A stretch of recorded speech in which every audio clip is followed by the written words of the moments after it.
Porque no livro do qual esse filme é baseado... Gente, o que nos faz gostar de adaptações? Contar um pouquinho mais sobre quem a gente é, mas com perguntas inocentes, porém nem tanto. É muito importante que a gente fale sobre coisas que a gente realmente gosta. Você está ouvindo o Perdidos na Estante.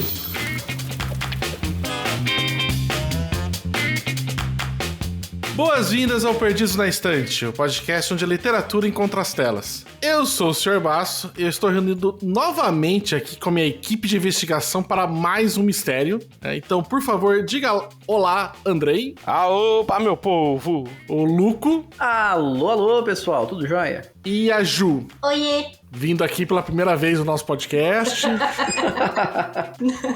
Pela primeira vez, né? Aquela pessoa chata, né? Que a gente cumprimenta, se apresenta várias vezes, né? Pra falar, caralho, mano, a gente já se conhece, né? Mas é isso. Muito bem. Estamos reunidos aqui hoje pra tentar... Estamos tentando, né? Pra emplacar uma série de episódios de adaptações de romances policiais e histórias de detetive. Estamos nessa negociação com a Domênica, depois que terminou o John Wick, não entrou nenhuma outra série, né? Deixei ele um tempo aquela bola rolando, ninguém chutou ela, falei, então vou começar uma nova série e a gente vai tentar fazer essa de adaptações de clássicos de investigação, de mistério. E o de hoje que a gente vai falar é um que é mega conhecido, que todo mundo já deve ter ouvido falar, assistiu ou sabe da spoiler da vida, que é o Assassinato no Expresso do Oriente. Mas, antes da gente desvendar esse mistério...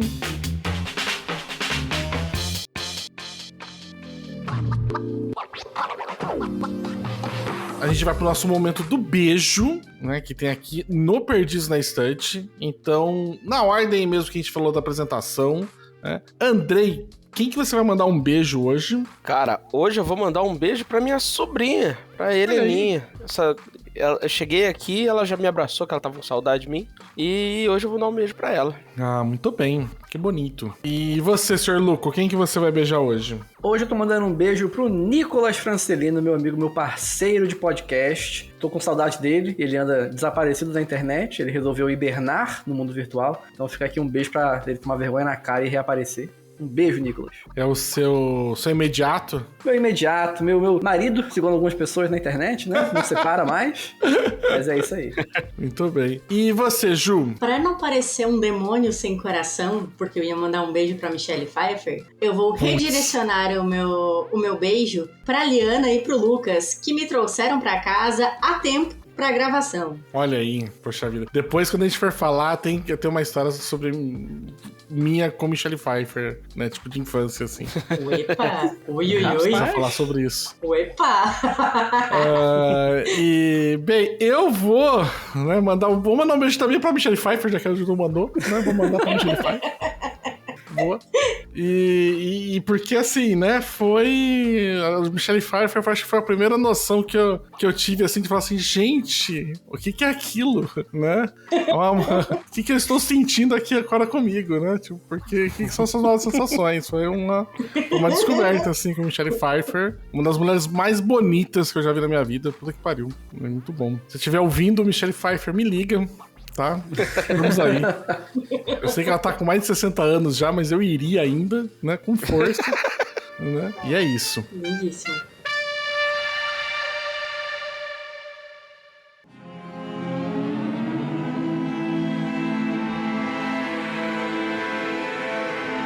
Bem, vamos então falar hoje sobre o livro Assassinato no Expresso do Oriente, que foi escrito pela Agatha Christie e foi publicado pela primeira vez em 1º de janeiro de 34. Então, vai fazer quase 100 anos. Apesar dele ser muito famoso, ele não foi o primeiro livro, nem o segundo, acho que nem o 10º livro que a Agatha Christie escreveu. Ela tava escrevendo lá, poxa, desde, sei lá, acho que 1920, acho que ela tava escrevendo, então tinha muitos livros antes, mas esse foi um dos que lançou ela para o mundo, né? Fez muito, muito sucesso. Foi traduzido daí foi acho que um dos primeiros que foi traduzido por uma caralhada de línguas, né, dela, porque ela foi acho que a autora mais traduzida acho que já no mundo. E a gente traz esse livro e a adaptação dele que a gente vai falar mais recente é a de 2017, apesar que esse livro já teve muitas adaptações e muitas releituras e muitas obras inspiradas nele, né, que ele usa uma estrutura bem clássica de assassinatos, mas a gente vai focar mais no de 2017, que é o que todo mundo assistiu. E pra falar um pouquinho antes, só pra gente lembrar, pra quem que não veio aqui, a gente conseguir lembrar um pouquinho do que se passa a história. Tipo, o Luco vai fazer pra gente uma sinopse. Então, por favor, Luco, nos relembre sobre o que é esse livro.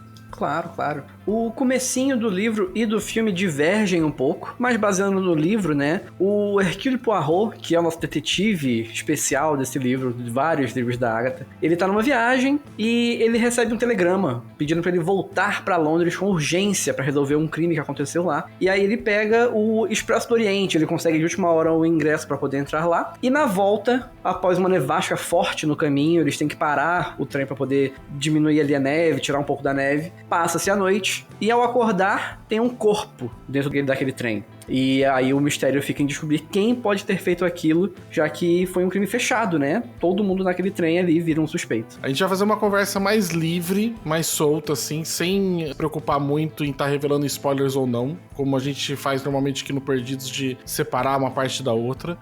Então, mas nesse caso, como mal teria spoilers realmente, porque são todas situações que vão sendo colocadas pra resolver o grande mistério. O único spoiler de verdade seria o final, o que aconteceu, né? Quem que matou, né? Por que matou o Cassidy, né? A gente vai fazer uma conversa livre, como vai estar passando quase sobre todo o livro, a não ser quando a gente chegar no final e a gente for falar, a gente vai dar um aviso, olha, agora a gente vai falar do spoiler de verdade, que é o que aconteceu, a resolução do caso, mas o restante da gente fica livre disso, tá? E ia perguntar aí pra vocês, já que é a primeira vez acho que a gente tá falando de Agatha Christie aqui no Perdidos, eu acho. Eu já gravei com o vídeo de livro sobre ela, mas eu acho que no Perdido eu não sei, mas vocês com certeza não falaram sobre ela aqui com a gente. Eu queria saber quem aqui leu a Agatha Christie, tinha costume de ler, gostava de ler ela, não gosta, tem rixa, acha que o Dupin é melhor, não sei. E tem rixa, tá errado, começa aí. É louco, por quê? Porque é o tipo de mistério que se tem tantos milhões de livros, tantas milhões de línguas traduzidas, a pessoa não dá a chance de ler, a pessoa tem rixa com ela, eu acho que tá errado, né? Não, mas então assim, você leu bastante dela? Enfim, a hipocrisia. Poxa, eu li, como não leram? Você leu não. Mas eu acho que as pessoas deveriam ler. Exatamente. Façam o que eu digo, mas não façam o que eu faço. Não, mas realmente eu estou errado, eu confesso isso. Eu só cheguei a ler realmente O Assassinato no Expresso do Oriente, porque eu sou uma pessoa que antigamente eu lia muito. E eu fui conhecer a Agatha Christie depois desse meu período de leitura, então eu já tava com uma coisa mais enrolada pra ler qualquer coisa. Um dia, eu tava indo viajar e aí não tinha nada pra fazer, eu tinha que esperar horas pra viagem porque atrasou. E aí eu tava zanzando ali na rodoviária e tinha livraria, e eu peguei um livro curtinho ali da Agatha Christie, já conhecendo a fama, falei, vou aproveitar hoje pra tirar esse erro meu, esse meu pecado, e vou ler. E aí foi justamente o Expresso do Oriente que eu peguei pra ler. Olha aí. Bem, então você só leu esse dela. Por enquanto, sim, mas o futuro guarda mais livros pra mim. E você, Ju? Então, as minhas leituras enquanto criança, elas eram determinadas pelos livros que estavam ao meu alcance. Na casa da avó, quando eu passava as férias, só tinha Jorge Amado. Então era só Jorge Amado. Na escola... Pera um pouquinho só. Você lia Jorge Amado na infância? Sim, errado. É isso mesmo. Rapaz. Você entendeu. Então, na escola, na escola de freira que eu estudava, tinha a coleção completa da Agatha Christie. Então, eu lembro de estar isso devia ter, sei lá, entre 9 e 10 anos. Nas férias eu tava no Jorge Amado. No período letivo, eu tava na Agatha Christie, entendeu? Então, o que tinha na escola à disposição, eu li. A Juliana novinha, eu pensei assim, tô com medo de reler e ver como é que vai ser isso. E apaixonante, total. Eu assim, que bom que eu continuo podendo me apaixonar por isso. Deixa eu ver, eu lembro daquele, eu tinha dos crimes do ABC, tinha dos 5 porquinhos também. É isso, assim, as coisas se misturam muito na minha memória por causa da idade, mas eu tive uma fase muito, muito forte Você leu vários livros dela?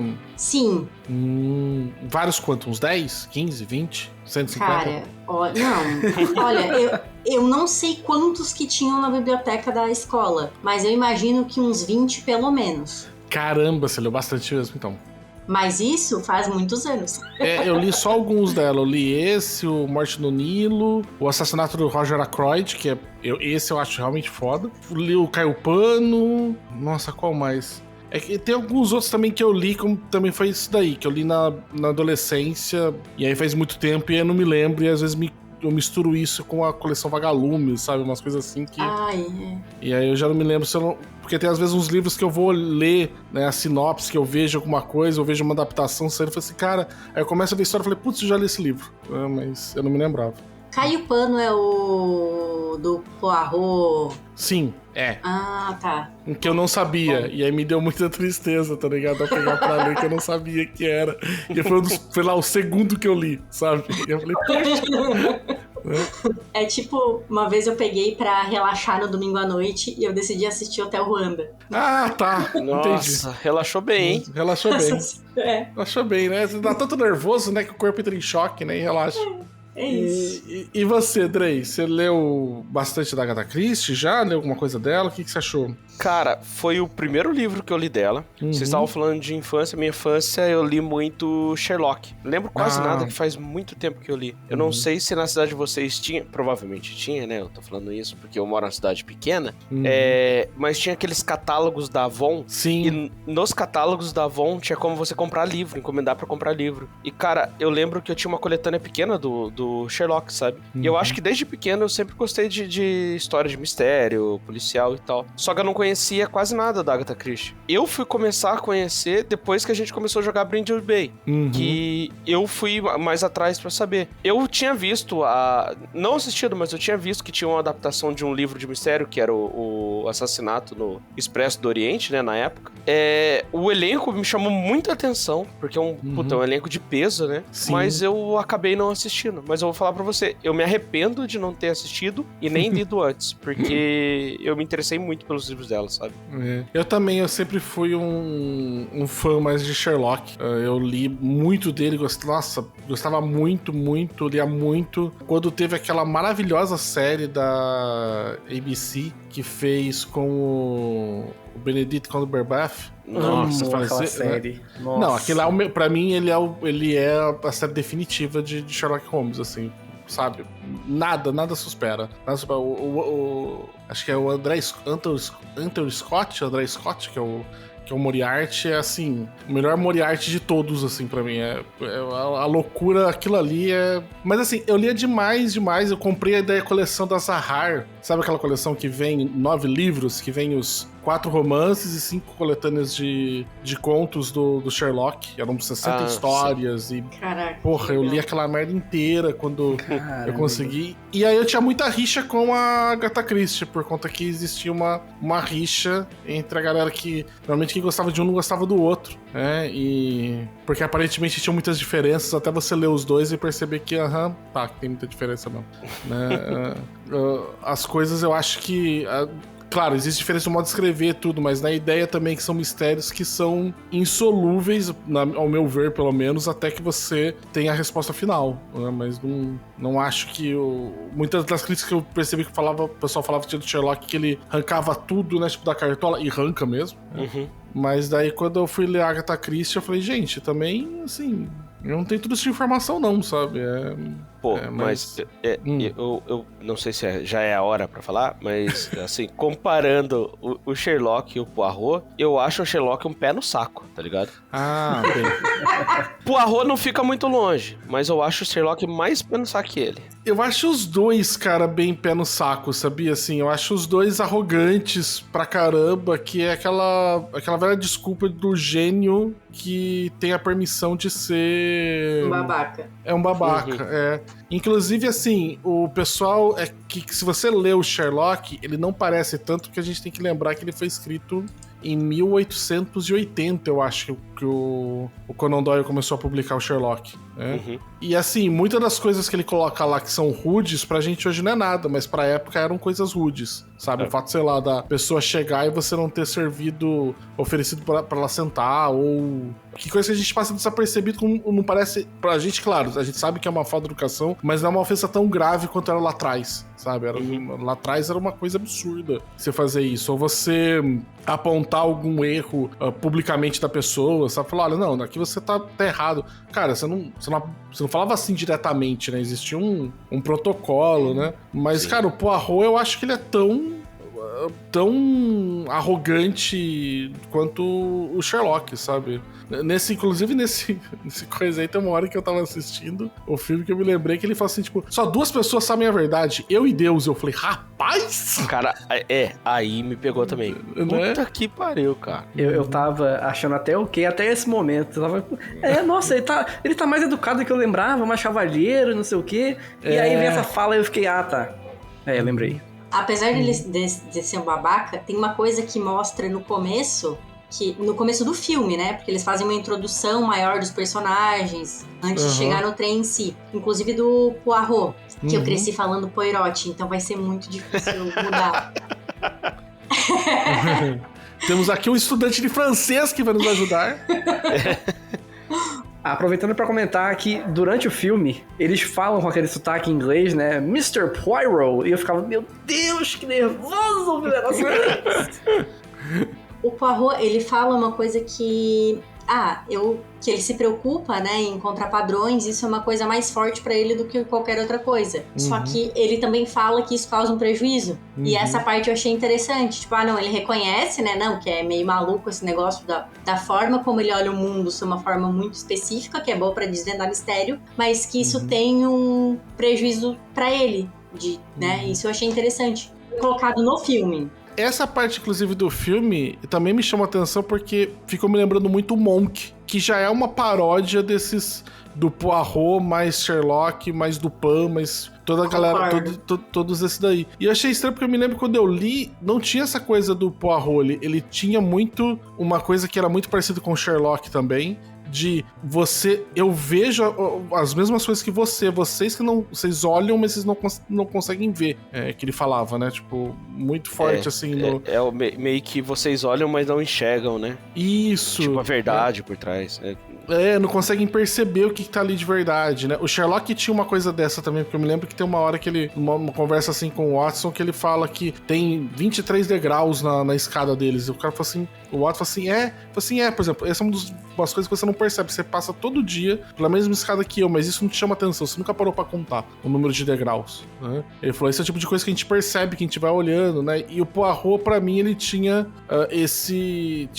essa coisa que a Agatha Christie tinha criado pra ele, que é essa visão de conseguir enxergar esses detalhes pra ver essas pequenas discrepâncias. E aí, nessa fala aí que você trouxe, Ju, me pareceu muita ideia tipo do Monk, porque o Monk é isso, né? Ele tem toque, e o toque dele é tão severo que ajuda ele a perceber qualquer padrão errado, e isso ajuda ele a ser um investigador. E o Poirot, ele foi colocado uma ideia de ter um pouco de toque, né? Até quando ele pisa no cocô de vaca, ele depois tem que pisar com o outro pé, porque ele fala, o problema tá só de um lado, eu preciso dos dois lados pisados.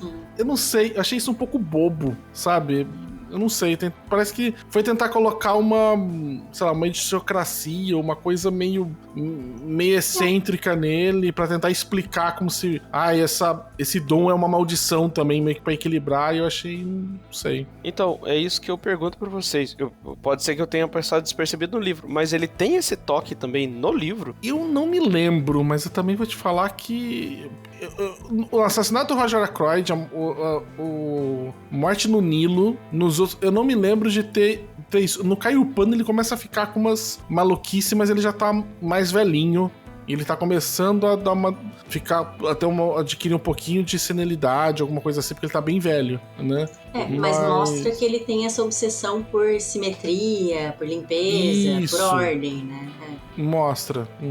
Mas eu não sei, Ju, você tinha achado que já tinha uma coisa assim nos livros antes? Não, eu acho que nessa adaptação, que eu gostei bastante, e a hora que eu olhei o elenco, eu pensei, meu Deus, esse orçamento foi caro?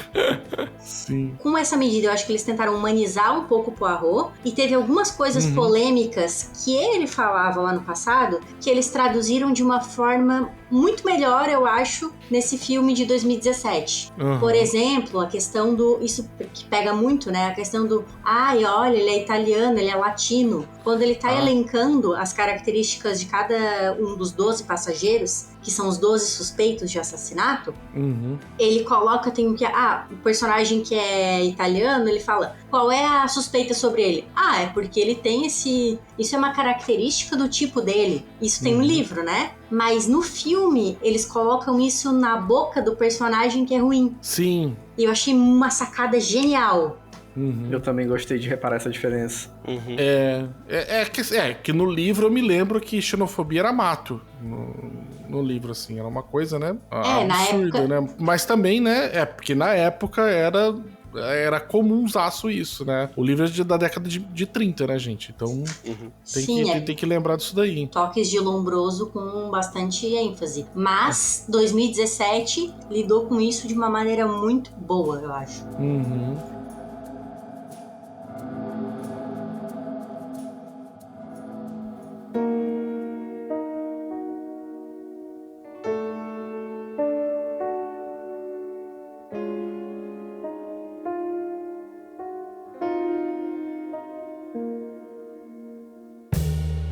Já que a gente tá falando também do elenco e do próprio que a gente começou a falar do Poirot, o que vocês acham do Kenneth Branagh como Poirot, né?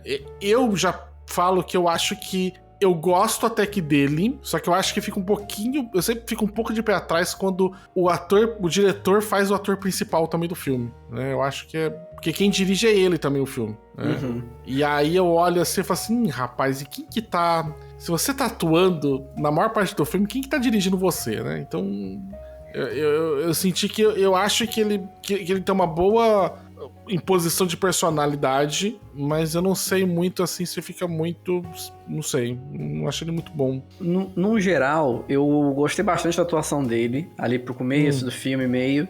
Só que uma coisa que na minha cabeça tinha muito fixa era a imagem do Poirot ser um velhinho mais idosinho, mais lentinho, mais na dele, tananã, aquela carinha de senhorzinho. E aí tem cenas de ação no filme. E aí eu ficava assim, ok, foi feito pra, né, vamos acelerar o pessoal não dormir no filme. Mas eu achei aquilo tão... Eu conhecendo a história, né, achei tão desnecessário. Mas é opinião minha, assim. E eu fiquei... Com a imagem que eu tinha do Poirot, isso pra mim não faz sentido nenhum. E eu posso estar errado porque eu só li um livro, né? Mas a imagem que eu tenho dele é de ser alguém muito mais... Resolve com a mente e apenas com a mente. Não vai pra cima da pessoa, não corre. Eu não via dessa forma. Então isso meio que quebrou um pouco da imersão que eu tinha ali. Logo no começo do filme, ele resolve uma cena de perseguição que ele não corre. Ele só deixa uma armadilha e funciona. E eu achei aquilo ali sensacional. Pra mim, é o tipo de coisa que ele faria. Mas naquele momento que ele já vai correndo atrás, aí pra mim ficou meio desconexo do que eu pensava. Mas tirando isso, eu achei bem bacana a interpretação dele. Eu gostei bastante dele como Poirot. Cara, eu tava tentando lembrar de alguns trabalhos anteriores dele, sabe? Como ator. E ele fez... eu puxei aqui também, né? Não puxei de coisa. Ele fez uma caralhada de coisa. Meu Deus do céu. Sim. Só que, assim, eu não lembrava nada que eu tinha assistido, mas ele fez Harry Potter, que tá aqui, né? Ele fez Hamlet de 96. Ele é ator shakespeariano, né? Então. Cara, eu acho que eu vou na mesma linha do que o Louco falou, sabe? Só que eu imaginei diferente. Pra mim, o Poirot... Eu não sei porquê. Pra mim, o Poirot ia ser meio que um Napoleão, sabe? Um cara baixinho e bem arrogante e tal. Mas eu acho que coube bem o personagem do jeito que ele era. Até, a caracterização dele eu achei fantástico. Aquele bigode dele. Aquele bigode é maravilhoso, cara. Nossa, é muito bom. E acontece várias coisas e o bigode tá ali ainda, sabe? É a força do bigode. Mas isso aí é explicado, porque aparece claramente ele ali dormindo com um protetor de bigode, que eu achei sensacional. Exatamente. Mas, assim, eu acho que também tem alguns momentos que eu não gostei da atuação dele, mas se for o conjunto, ele é um bom ator, sim. Olha, eu gostei da atuação dele e eu acho que algumas formas como foram exibidas, o tom que foi dado ao filme, que eu achei um tom agradável, vou dizer assim, eu acho que decorre da faixa etária pra qual ele foi projetado. Porque, assim, a forma... Eles não estão deixando um tom sombrio ou um tom... Tá tudo muito... O filme inteiro, ele é muito iluminado. É essa impressão que eu tenho, né? Então, eu acho que talvez... Isso pode ser porque a faixa etária... Eu tava vendo aqui, ó. Foi PG-12. Então, pode ser por isso. Não tenho críticas, gostei dele como Poirot, mas concordo que acho que dirigir e ser o ator principal pode ser né? Também achei. algo arriscado. É menos arriscado quando você tem um livro clássico de quase 100 anos. Mas mesmo assim. E você falou do tom, né, do filme também, tem isso, né? Eu gostei que eles não foram muito... Tem algumas partezinhas cômicas de comicidade no filme, né? Algumas poucas, pra deixar, acho que o filme um pouco mais leve, mas ele também não descamba pra um sombrio, né? Ele tem um tom bem sóbrio o filme todo. Eu acho isso muito... Assim, eu gostei pelo menos muito disso, sabe? Que não foi nem muito pra um lado, nem muito pro outro, assim. Coisa que a Jo comentou é que o filme é iluminado e, assim, eu achei a fotografia do filme linda. Que filme bonito, cara. O filme é bonito mesmo. Puta que pariu. Mas tu bota Michelle Pfeiffer. O Johnny Depp, eu sei que tem problemas também, né? Mas, poxa. Mas o Johnny só Depp tem é gente lindo, bonita né? naquele filme. A Rey também de Star Wars tá lá. É Poxa. a Daisy. A Daisy Isso. alguma coisa, é o nome dela. Acho que é Ah, Daisy de lá que eu Ridley. conhecia. Tem a Penélope Cruz, conhecida como uma das mulheres mais bonitas do mundo de todos os tempos. Caramba. Esse Tem filme é muita gente, porcaria. assim. E tem atrizes fantásticas. Puxa, esqueci o nome da que faz a Amy no... A Olivia Colman, é isso? Não, a Olivia Colman é a serviçal dela, né? É a que faz a Amy no 007 tanto do Pierce Brosnan quanto do Daniel Craig. Eu esqueci o nome dela, mas ela é uma atriz muito boa, assim, eu gosto muito dela. Né? Tem Michelle Pfeiffer de novo. Isso, obrigado. Judy Dench. É ela. Eu acho ela muito... A Olivia Colman, que é uma baita coisa. Tem o William Dafoe também, que é o outro puta ator. Nossa, esse daí, eu fui ver sem ver o elenco. Nem vi. Eu olhei a foto por alto assim, mas não olhei. A hora que o William Dafoe aparece na estação, eu fiquei, meu Deus, que filme é esse? Meu Deus. E é legal porque foi uma ideia, eu vi na época, né? Eu vi uma entrevista do Kenneth, do diretor, falando que ele precisava que o filme contasse com um elenco desse. Inclusive, se você for ver as sequências depois que ele fez, né? Que é a Morte do Nilo e o Dia das Bruxas, todos têm um elenco estelar porque ele falou assim, eu preciso que todo mundo seja um ator conhecido pra não recair a suspeita pra algum deles especificadamente. Porque se você tem, sei lá, um monte de desconhecido e o William Dafoe como suspeito, é óbvio que o William Dafoe não foi chamado lá pra fazer número, né? Ele tem um papel importante. Mas se você faz todos os personagens principais, todos os suspeitos possíveis serem pessoas, serem atores conhecidos, serem pessoas que estão, ou pelo menos que estejam em destaque na mídia atualmente, você acaba deixando presumido que pode ser qualquer um deles mesmo. Porque isso acontece muito em filme antigo, às vezes você vai ver, eu pelo menos, eu não me lembro nenhum específico agora, mas eu me lembro quando ele falou isso, eu cheguei a puxar na memória, tinha alguns que eu me lembrava que, poxa, eu tenho, sei lá, 10 figurantes e, sei lá, e o Keanu Reeves, né, de suspeito. Falei assim, porra, é óbvio que vai ser o Keanu Reeves, né? Não... E a ideia de trazer gente, todo o pessoal ser todos conhecidos era que o público não pudesse deduzir por esse aspecto quem que pudesse ser o assassino. Eu só quero completar uma coisa, que pra mim, o William Dafoe é um dos melhores atores já existentes na face da Terra. Que eu amo ele em todos os papéis que ele fez. Pode vir, qualquer um aí pra mim. Ele e Sean Connery, que também pra mim é fantástico. Pô, Sean Connery não é um bom ator, cara. Tipo, não era um bom ator, Sean Connery, mano. Pô, eu gostava do Sean Connery. Não, você pode gostar dele, sei lá. Tipo, eu gostava também do Pierce Brosnan, mas não era um bom ator. Né? Não é um falarás mal do nosso velhinho do último episódio que gravamos junto. Então. Meu James Bond favorito, mas assim, não tem lá, não é uma... Né? É que às vezes ele é bom naquela determinada categoria. Que ele tá fazendo ele mesmo, né? Então ele não tá atuando, né? Então... Eu vejo muita gente falar isso do Keanu Reeves, por exemplo. O Keanu Reeves é um péssimo ator, cara, eu acho. Eu adoro ele. Eu também adoro ele. eu acho ele um ator muito ruim. É contra a lei falar mal do Keanu Reeves. Caramba! Poxa, a partir do momento do cara doa metade do cachê dele pra dividir entre todas as pessoas que trabalham no filme, né, que não são atores, né, os contra-regras, os assistentes, tudo assim, poxa, esse cara tem que ser exaltado. Com certeza. Sim. Ô Basso, só uma curiosidade. Tem uma outra adaptação do Assassinato no Expresso do Oriente de 2001. E quem fez o Poirot foi o Alfred Molina. Olha! Caramba! Alfred Molina, bacana, hein? Eu sei que é muito famosa a adaptação, que é do David Suchet, não sei como é que se pronuncia o sobrenome dele. De né? 74? Eu não sei se é essa. tão antiga assim. Ele, na verdade, fez uma série de... Era uma série de filmes do... Era um seriado, na verdade, de TV, com episódios longos, onde cada episódio era um livro da Agatha Christie.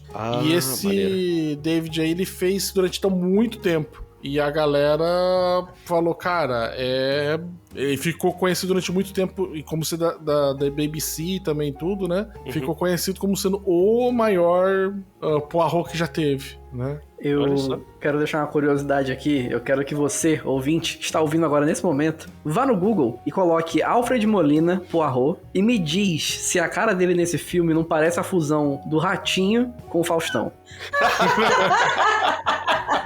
Ai, caraca. Igual. Alfred Molina, se alguém não tá lembrando, ele foi o Dr. Octopus no Homem-Aranha do Sam Raimi. Isso. Ele foi o desconhecido número 5 que morreu no filme do Indiana Jones também. É o primeiro papel dele. Caramba! Eu gosto do Alfred Molina.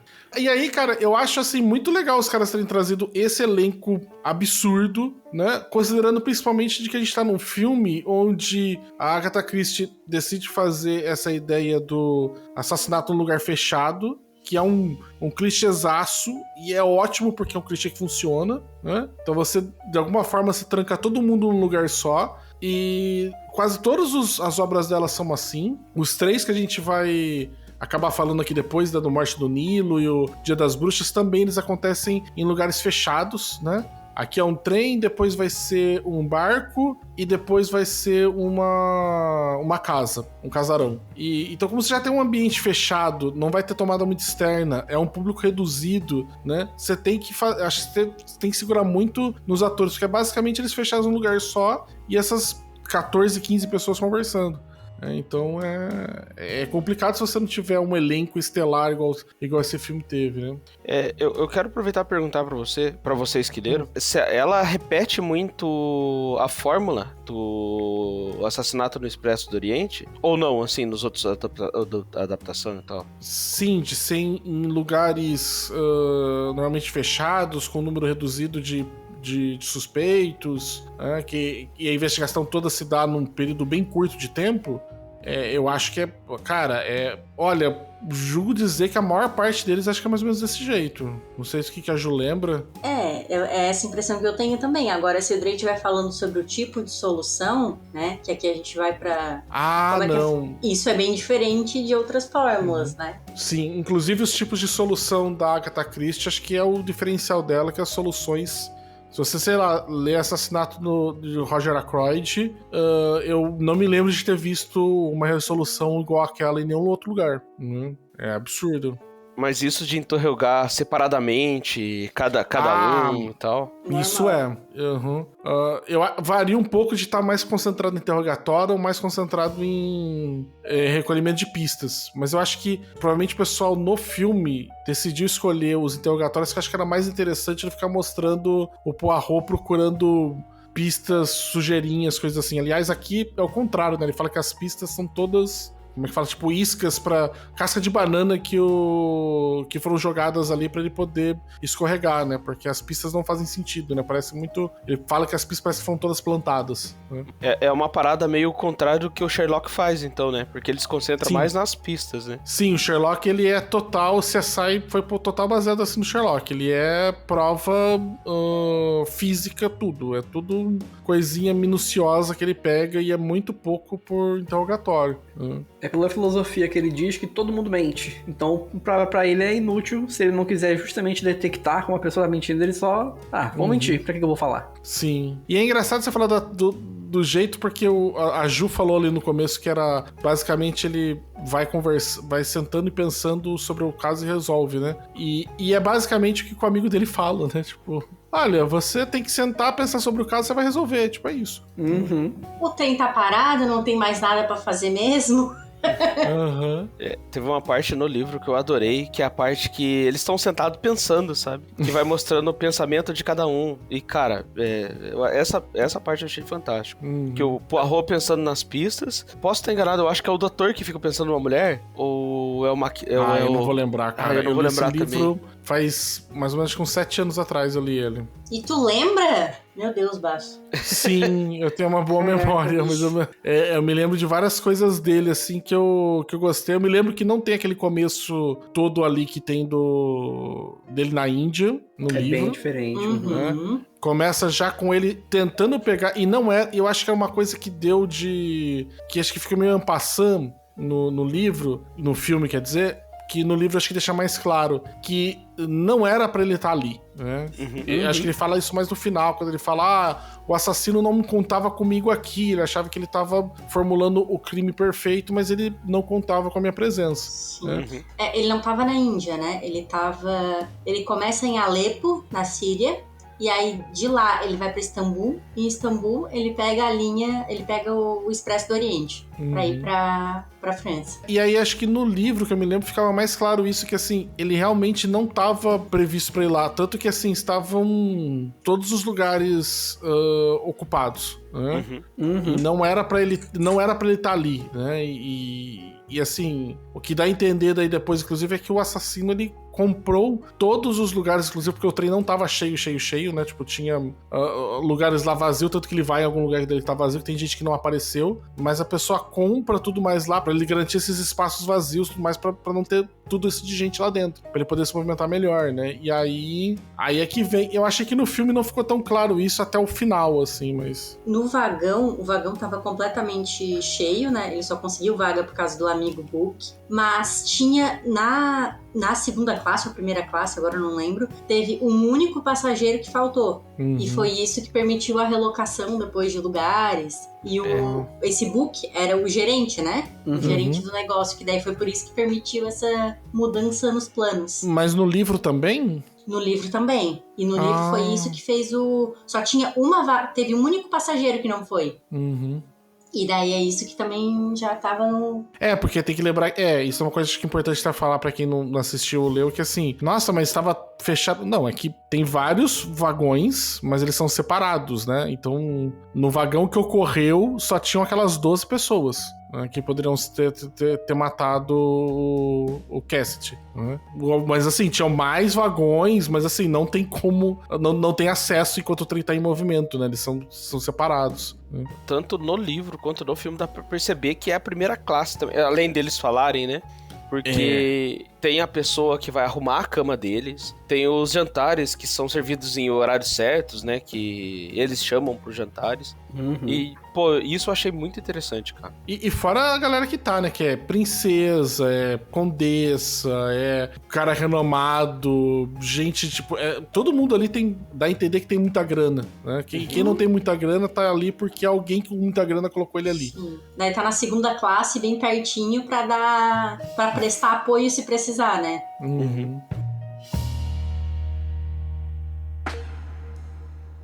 Eu gostei bastante, tipo, do elenco, né? Tipo, todo. Eu achei só que no filme ficou muito apagado alguns personagens, né? Também achei. A personagem da Penélope Cruz ficou muito apagada, a personagem da Daisy mesmo, eu acho que depois acaba tendo um pouquinho de destaque ali, mas eu me lembro, se não me engano, no livro ela é mais uma confidente maior do Poirot, porque me lembro que o personagem dela era meio que alguém que tinha áreas de detetive, né? Ela tinha área de dedução muito forte. Né? Não sei, daí que eu achei que tinha alguns que foram meio que deixados de lado. Eu acho que muito a ênfase pra Michelle Pfeiffer, pro Willem Dafoe, né? Pra aquele que era... O cara é vendedor de esqueci agora o nome dele agora. Mas ele faz carro depois... da Ford? Isso, que o ator que faz ele é o cara que tá na série O Poder e a Lei, que é o advogado do Lincoln, na Netflix, assim, ele tá... eu tô vendo aqui. Também... É o que faz o McQueen? Não, né? Eu acho que é. É o Josh Gad. O que eu sinto é que como eles, assim, né, tinha que fazer alguma escolha, porque dentro de uma adaptação, eu acho que eles conseguiram a meu ver, eles conseguiram perder tempo com, entre aspas, perder tempo com coisas que agregaram. Por exemplo, embora todo aquele começo do filme não tenha, eu acho que agregou pra história. Embora não tenha a parte deles fora do trem, isso dá uma visão de onde eles estão.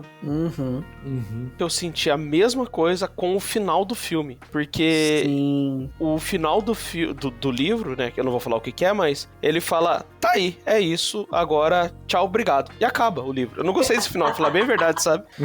Agora, o final do filme tem uma cena que eu achei lindíssima, cara. Que parabéns pra direção de arte. Que é quando ele desce no trem, que aparece o sol nascendo no fundo. Que é, cara, é lindíssima aquela cena. E a cena do trem indo embora e todo mundo olhando pela janela pro Poirot. Nossa, cara, sim. Essa cena é muito foda, cara. Não, o filme é muito bonito, de forma geral, ele é muito bonito, assim, é absurdo. Agora, a gente tá falando, tipo, da adaptação ali, a Ju tava falando que acho que o que era importante foi dado mais destaque, foi colocado, né, ajudou a entender melhor os personagens, né? Ali, não sei pra vocês como é que foi ali na hora que vocês estavam assistindo, quem assistiu primeiro e leu o livro depois, né? A sensação que tem das peças que foram sendo colocadas, como é que elas iam acontecendo, porque é a ideia daquele mistério onde ele vai tendo uma cebola, como a gente vai ver depois no Onion Glass, né, da zoeira depois com esse tipo de filme, mas que são camadas que o negócio vai se descascando e cada vez mais vai revelando mais coisas, né? Então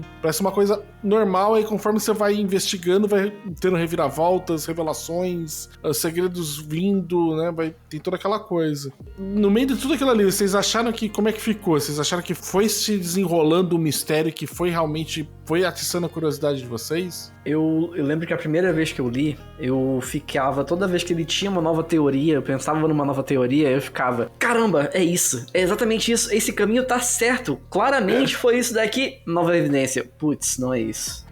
Aí quando eu ia acreditando, eu formulava nova teoria, outra coisa, meu Deus do céu. E assim, até o final do livro, eu ia fazendo teoria atrás de teoria, e eu nunca chegava na resposta. Eu também não. Sem dar spoiler, eu cheguei no final e eu fiquei assim, impossível na minha cabeça pensar isso, eu nunca ia chegar nessa conclusão. E no filme, por ter visto depois, já sabendo de tudo, eu acho que algumas coisas são muito diferentes do que se você assiste primeiro, mas eu vou falar mais disso depois. Isso eu acho que é uma constante na Agatha Christie. Quando chega no final, eu acho sempre muito impossível, não pela apresentação das provas, do jeito que foi, mas pelo inventivo que é da solução, né? Eu acho que ela tem soluções bem não ortodoxas, no caso. Eu acho que ela é bem formulaica na construção do caso todo, mas na resolução dele, eu acho também bem assim, tanto que, eu não sei da Dre e Ju, mas, cara, eu fui ver na apresentação e eu fui ficando tão confuso quanto o Poirot, e eu não tava entendendo porra nenhuma. Eu falei, eu não faço ideia do que tá acontecendo, né? Ao contrário do Luco, eu nem achava que fazia sentido as teorias que ele tá trazendo, só falei assim, mas não pode ser isso também, sabe? Eu tava total perdido. O que, à medida que a gente ia ouvindo, né, a primeira coisa que chama atenção é aquele hobby vermelho no meio do corredor, que aparece muito cedo na história, tipo, diz que é uma mulher, será que é uma mulher mesmo que tava com esse hobby? Foi uma coisa que me chamou a atenção, né? Eu primeiro li o livro e depois vi o filme. Mas não esperava esse, né? Eu não lembrava desse final, mas uma coisa que, assim, faltando poucas páginas, e isso foi uma coisa que eu fui me perguntando ao longo de todo o livro, o cara que foi assassinado, ele é um assassino de crianças, né? Um sequestrador assassino de crianças.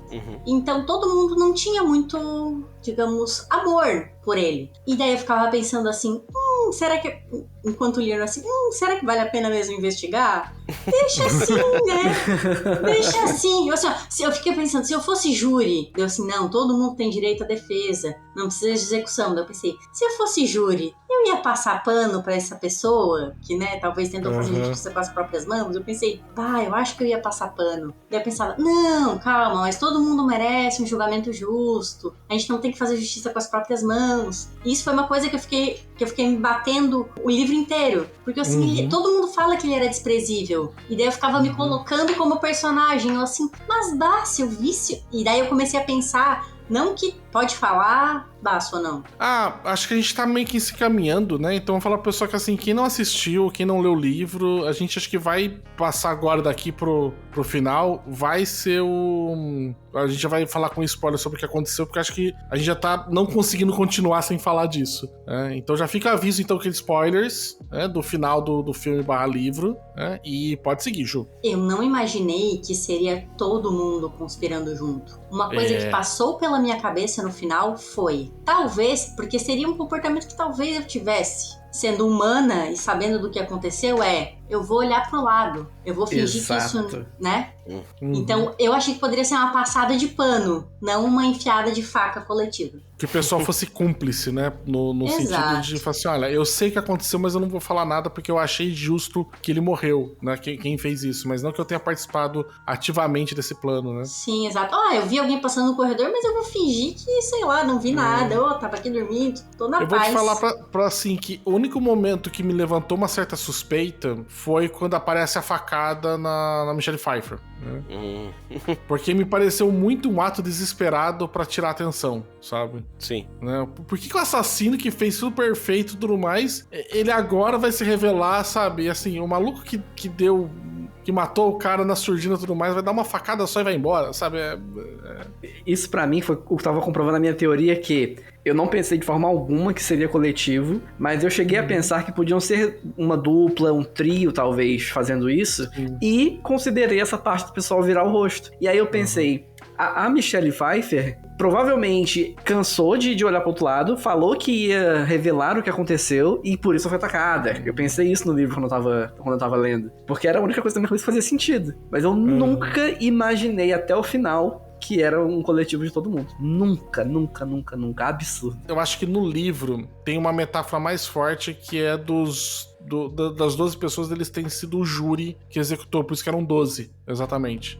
Que nos Estados Unidos que eles todos vieram lá dos Estados Unidos, né? Porque o crime tinha ocorrido, né, lá. O júri é composto por 12 pessoas. Olha só. O que eu acho engraçado, porque eu sempre achei que tinha que ser número ímpar pra não dar, né? E aí, a ideia da metáfora ali de ser os 12, eu acho muito, muito forte. Né, de ser um júri mesmo. Olha, a gente não conseguiu levar esse cara a julgamento por causa de uma tecnicidade, então a gente agora vai executar a pena dele, a gente vai dar a sentença dele, tal como um júri daria. Então nós 12, se os 12 jurados dessem a sentença de morte, seria como se os 12 jurados fossem responsáveis pela morte daquele cara. Então os 12 vai ter que tomar parte disso, sabe?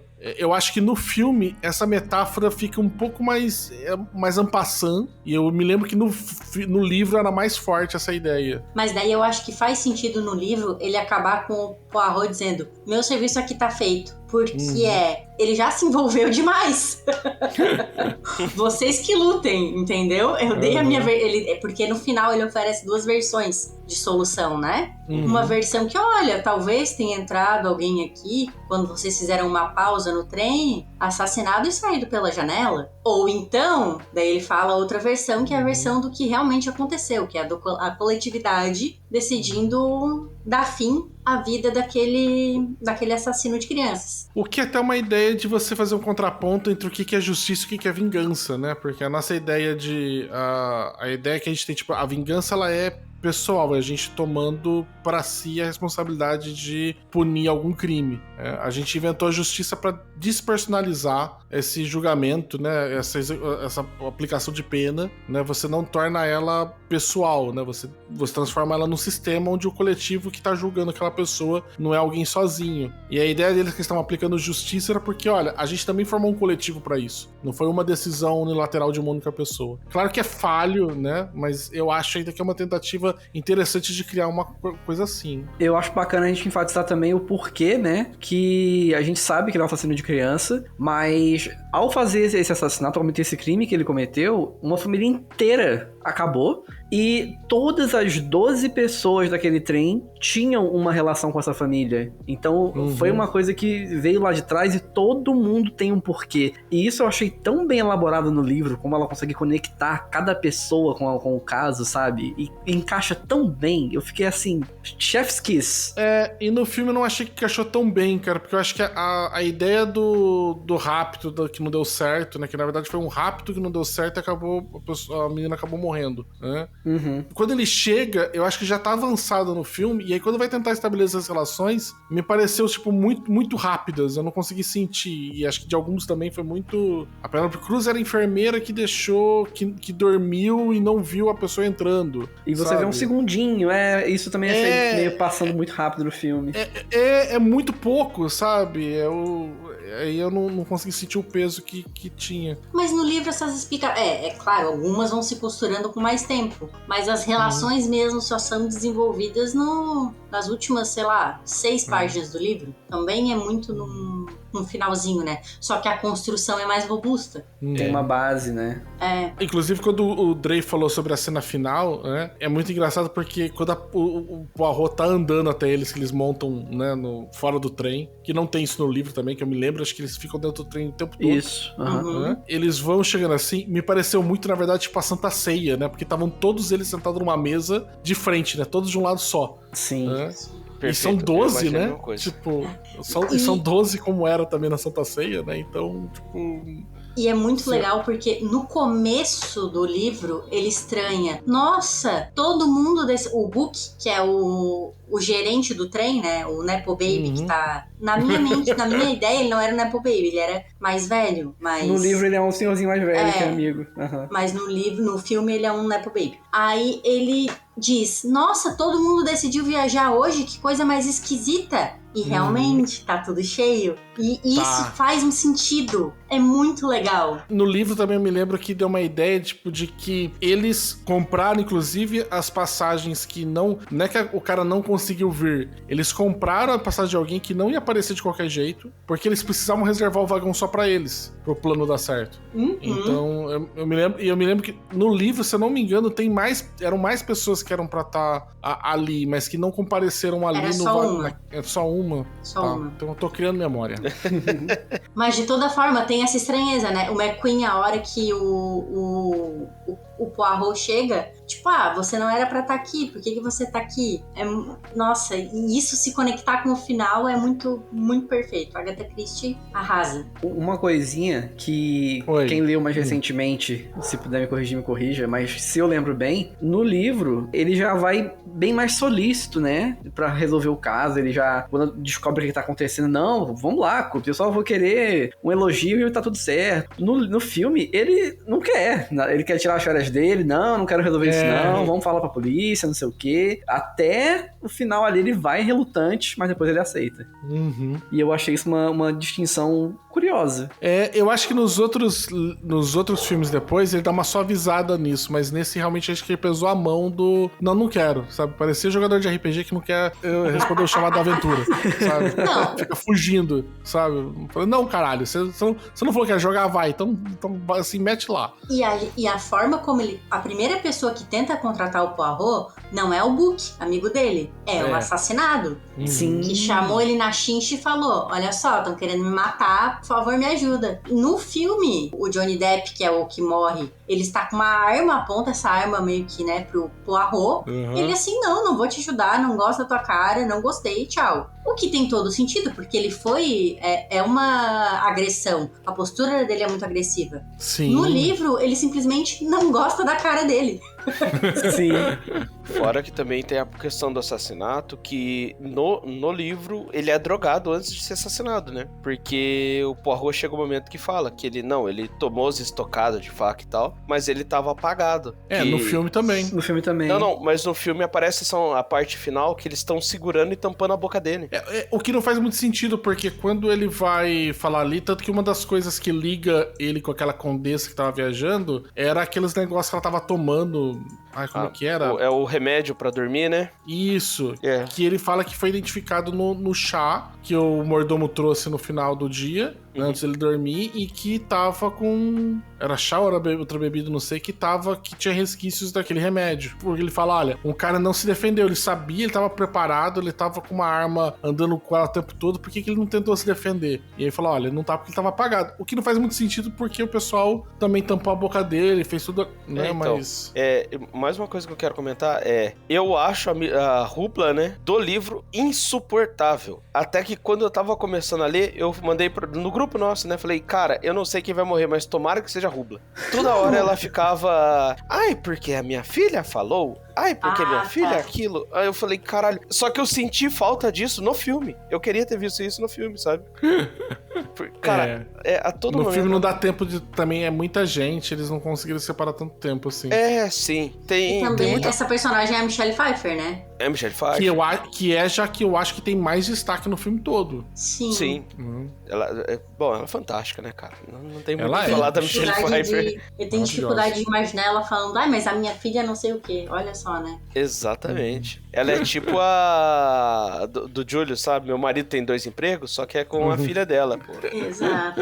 Nossa senhora. Mas eu acho muito, muito interessante que esse caso que decide apresentar e que ficou tão famoso, foi esse caso que o Poirot, ele até descobre o que é, mas assim, ele descobre no final, e mesmo ele descobrindo tudo isso que aconteceu, eu sei que nas histórias de assassinato não tem isso, né, não tem essa questão, mas seria muito difícil ele provar, né, tudo aquilo que ele falou, porque o pessoal preparou muito bem as pistas todas, falsas, tudo mais, né. É claro que a palavra dele ia pesar muito, porque ele é o maior detetive do mundo, como ele mesmo diz, só que, cara, é muito difícil provar aquilo ali no tribunal, né, que, porra, é uma história muito fantasiosa, tanto que era mais crível que alguém tivesse abordado o trem quando ele parou e fugiu no meio de uma nevasca do que se fosse aquilo, né? Tem mais outras 2 questões a considerar, que todo mundo tá unido com um propósito, você está preso no meio da neve. Terceiro, essas pessoas têm dinheiro. Quarto, o motivo delas parece até justo. Cara, sabe, é muito, muito difícil. E é engraçado que esse caso, ele abre como um grande assim, uma grande coisa que foi estopim pro caso da Agatha Christie ser alçada pro mundo, porque ele é um caso não típico de resolução, que o cara chega no final e fala, cara, eu não sei muito bem o que fazer, né? É o tipo de, entre muitas aspas, falha do seu protagonista que não coloca, né? Eu me lembro também que no Sherlock, um dos primeiros casos que foi publicado foi o Escândalo da Bavária, que é um caso que o Sherlock é um dos pouquíssimos, se não for o único caso, em que ele é enganado de verdade, né? Ele perde, sabe? Quando ele descobre tudo, já é tarde demais pra ser feito qualquer coisa. E eu acho interessante daí que justamente esses são os que acabam dando destaque. Mas eu gosto do final. Eu concordo com o Drake, eu acho que o filme dá um final que eu particularmente achei mais interessante do que o livro. A única... Assim, eu gostei também porque daí na época eu acho que ela escreveu o livro, ela não pensava nas continuações dela, né? E aquele... Não sei se seria um pós-crédito ou... que é? É tentativa de fazer, né, assim, MCU desse pessoal, né? Porque não faz sentido nenhum, porque a morte no Nilo é um crime que acontece quando ele tá... Da mesma forma, ele tá num iate luxuoso e alguém morre e ele é pego no meio da trama. Ele não foi enviado pra lá para investigar o assassinato no Nilo. Exatamente. E é isso que ficou muito na minha cabeça, de tipo, cara, eles vão buscar ele lá na puta que pariu pra ele ir pro Nilo pra conseguir desvendar aquele assassinato, sabe? Quer dizer, não vai ser o caso, pode ser que seja um outro caso, mas não é o caso que ele tá indo investigar, que ocorre no romance O Morte no Nilo. Então, e eu confesso também que me deu uma pontinha de, cara, eu quero ver o próximo filme, sabe? Eu acho bacana. Eu gosto muito de quem morre nos filmes, sabe? Porque esse foi o Johnny Depp, que é um cuzão, entendeu? E aí ele morre. Quem que morre no Morte do Nilo também numa pessoa que eu não acho também legal, e eu falo assim, pô, que bom que foi você que morreu, sabe? Tipo, eu gosto muito. O único que não é assim, que sai dessa linha é o... A Noite das Bruxas? A Noite das Bruxas. Isso, é A Noite das Bruxas. Poxa. O que eu acho muito bom é que tem a Tina Fey fazendo um papel levemente sério. E é muito engraçado ver a Tina Fey fazendo papéis sérios. Eu vi Espera que o comediante sempre vá, né, quebrar. Ela quebra em momentos, assim, muito específicos, ela quebra uma ou outra coisinha, sabe? Ela fica ali, mas, poxa, na maior parte do tempo ela é séria, mas é bacana. Eu vi o elenco dos dois próximos filmes, né? E, cara, realmente é fantástico. Ele segue a mesma ideia. Elencos estelares pra todos os suspeitos serem suspeitos válidos e não poder ser excluído por conta de que era um desconhecido, um Zé Ninguém. Eu imaginei que fosse isso de elenco assim também, então eu já evitei. Eu só vou olhar qualquer coisa dos filmes depois que eu ler os livros. Eu não quero nem suspeitar de nada. Então, mas eu vou te falar que o elenco é tão grande, tão foda dos dois próximos filmes, que eu não sei quem morreu, cara. Eu não faço a mínima ideia olhando assim, sabe? Porque, tipo assim, qualquer um deles poderia morrer, entendeu? Não tem uma pessoa quem que é o cachê mais caro, né? E eu tenho uma confissão muito traumatizante pra contar pra vocês, mas eu já assisti o filme e li o livro sabendo do final. Ah, verdade? Eu tomei um spoiler. Eu acho que eu entrei numa conversa aleatória, sabe, no Discord, e a galera tava falando assim, não, é verdade, né? Eu gosto muito do final do Assassinato no Expresso do Oriente, que todo mundo se reúne pra matar uma pessoa só. Daí, tipo... E é foda, porque é uma coisa que marca quando você escuta, tá ligado? Sim. Mas, ó, eu assisti, que nem você assiste o Sexto Sentido, que é o Vejo Gente Morta, né? Sim. Isso. É que nem eu assisti o Sexto Sentido pela segunda vez. Porque você assiste a primeira, e a segunda é boa de assistir, você percebendo o que acontece, né? Você sabendo por que a criança vê pessoas mortas e tal. E tudo do psicólogo, né? Pô, é muito bom. Não tive uma experiência ruim, não. É isso que eu ia comentar, que eu falei mais cedo, que eu vendo o filme, sabendo da solução, tem alguns momentos, umas 3, 4 vezes, eu acho, que dá uma passada geral no carro, com todo mundo reunido, e aí o Poirot comenta, né, da morte, não sei o que, temos um assassino entre nós, e aí a câmera dá uma passada na cara de todo mundo, e você vê todo mundo com uma reação parecida, de desviar o olhar, ficar nervoso, ficar um negócio... E aí você sabendo que todo mundo fez junto, você fica, caraca, faz sentido? Tá todo mundo, né? E uma coisa que eu imagino que você vê sem saber a resposta, eu queria muito saber como é que é a sensação disso. E isso é um poder de coletividade que eu não imagino. Na vida real, eles iam contratar alguém pra fazer isso. Mas olha... Não é? Até parece, cara, que bando de ricaço da porra ia sujar as mãos, tá ligado? Você contratava um maluco, né? Tipo, tá aí o dia do chacal, né? Você vai lá e paga um dinheirão pro sniper, dá um tiro lá na puta que pariu. Desculpa, gente, meu hiperfoco tá de dia do chacal da Disney, que, porra, eu tô assistindo vídeos... Puta que me pariu, que série foda do caralho. Tá ligado? Nossa. Eu quero assistir o filme antigo, porque ele é baseado no filme antigo. Pô, eu assisti o filme antigo já, que é com o... Inclusive, quem faz o Chacal é o Bruce Willis. Caramba. Não, peraí, o mais antigo desse ainda, tá? Ah, tá, o mais antigo desse eu não assisti. Que é com o Super-Homem. Que é o Bruce Willis e o Richard Gere. Faz o papel da Bianca, né? E esse, se bobear, eu vou trazer pra cá porque é adaptação. Eu só preciso arrumar alguém que leu o livro. Olha só.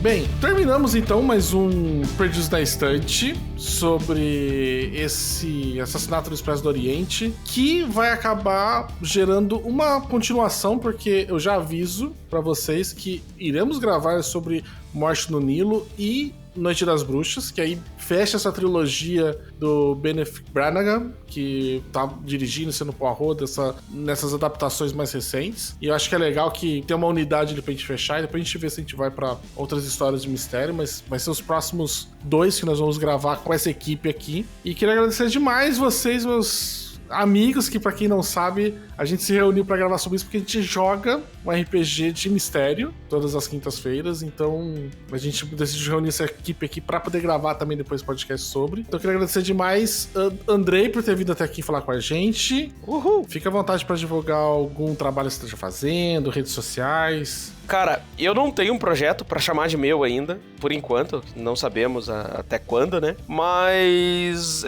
repetindo o que eu falei até na última vez que eu gravei ver eu sempre tô na Taberna do Guaxinim, que é do RP Guaxa. Eu tô por lá, tanto conversando com o pessoal, trocando ideia, falando de filmes. A gente tem um grupo só pra falar de filmes. E eu tô bem presente nesse grupo, tá? Quem quiser, procure lá que vai gostar muito, não vai se arrepender. Já no Instagram, eu tô como Andrei Frá. Eu não me conformo que nenhuma das suas redes sociais é psicopata.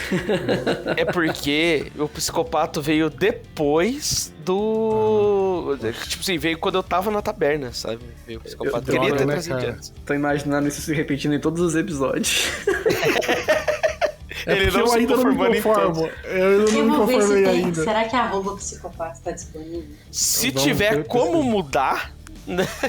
Mas é isso. Luco, muito obrigado por ter vindo aqui também, né, conversar com a gente. Eu sei que você tem projetos pra divulgar, pode divulgar o seu projeto, suas redes sociais. Eu só tenho a agradecer por realizar esse meu segundo sonho de infância, de estar aqui no Perdidos na Estante. E Que mentiroso. eu tenho 2 podcasts, que são o Nave do Arquivo, de audiodrama e RPG, e o Podagol, que eu faço com o Nicolas, que é de jornalismo e falsas verdades e mentiras e coisas assim. E meu arroba é alucinanteborgs em todo lugar, mas eu só uso Blue Sky mesmo, o Instagram é só pra ter, e é isso. Muito bem, eu acho muito boa a arroba Alucinante Borges. E por último, senhorita Juleiva, por favor, né? A primeira Diga aí vez pra aqui. gente onde é que a gente pode se encontrar. A Ju, que é a mais importante, que ela é a única que tem sobrenome, né? Tipo, é a Juleiva. Não, é porque, pô, cara, meu nome é um Porra, a Ju é... dos ainda 10 mais Andrei. comuns, eu acho. Porra.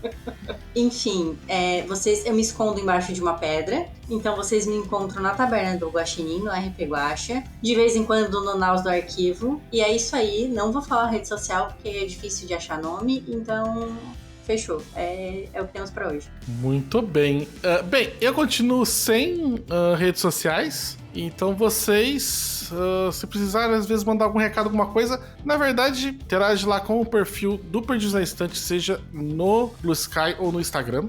Vocês podem falar lá, normalmente quem tá ali respondendo é a Domênica, mas é que a coisa ela passa um recado pra gente. Se vocês, a gente já vai fazer sobre os outros 2 da Agatha Christie, mas se vocês acharem que tiver legal fazer uma série assim sobre mistério que a gente tá colocando, tiverem sugestões de outras adaptações, seriam bacana, aproveita e manda lá de sugestão pra gente. A gente vai ter um tempinho aí até conseguir trabalhar algum livro além desses outros 2, então dá pra gente correr atrás pra pegar pra ler, pra assistir. Então podem mandar sugestões. E é isso, e a gente se vê na semana que vem. Tchau! Falou! Tchau, tchau, beijos. Tchau!